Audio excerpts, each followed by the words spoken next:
Okay, it's Sunday, November the 11th, 2007. The interview's name is Douglas Alpasco. And for this interview, we'll be covering what we're calling Operation Iraqi Freedom 4, which is the fourth deployment of 3rd Battalion 7th Marines. Sir, would you mind giving us your first name, middle initial, last name, spell for us, please? My name's Brett A. Prochuska, Prochuska. What's your rank and billet, sir? I'm a corporal. I'm currently in the S2 section of Lima Company. Okay. What is the unit you're with, all the way from platoon up to division, please? I was part of A Team 6, Lima Company, 3rd Battalion, 7th Marines, 1st Marine Division. What periods are we covering in this interview? What time periods was the battalion on deployment? April 07 to November 07. Okay. The intent of this interview is to kind of understand the augmentation teams. I understand that that's something that Lima Company had kind of brought back from the Vietnam War. I believe at that time they were called Combined Action Platoons or Combined Action Program or something like that. So what I want to do is like try to capture what that was, and right now could you just kind of your role in the what was your or Commander?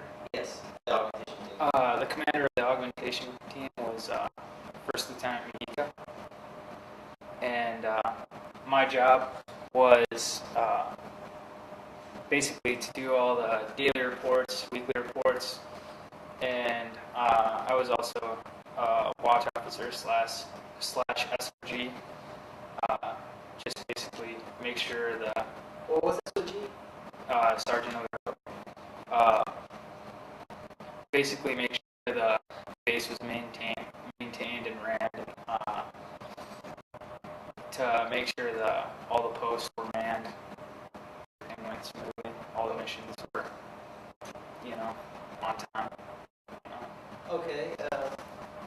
Where was I understand that as an 18, you were one of 10 Marines in the corpsman that was assigned with an Iraqi police station. Could you explain to us the number of Iraqis, police that worked there, volunteers? Just kind of give us a breakdown of how. Okay.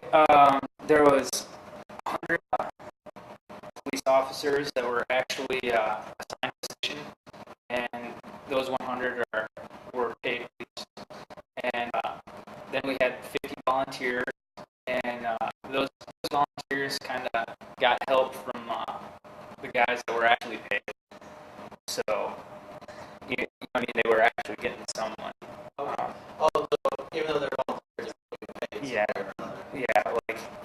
whether it be some of the other police officers just kind of helping them out, helping their families out, but it wasn't like those volunteers were left or anything. Okay. Did you mention how many Iraqis were at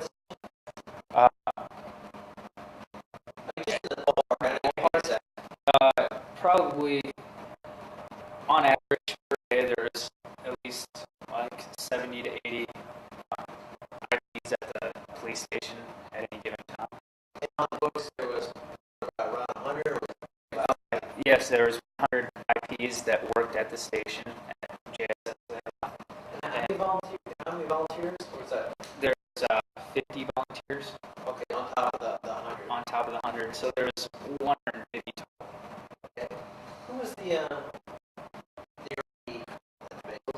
Lieutenant Colonel Adnan. Adnan? Adnan. Adnan. Yeah. Okay. Yeah. I just want to make sure I understand. Yeah. So how did that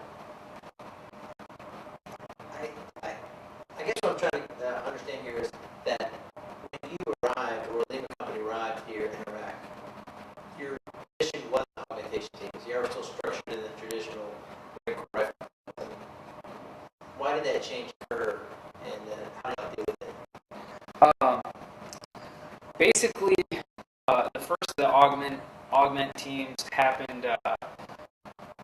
We found out pretty much the first day that we got into Ramadi that, hey, we're gonna make 3 augmentation teams, and we're gonna split our first platoon up into those 3 augmentation teams, and actually put an officer in charge of each one of the augmentation teams. And it was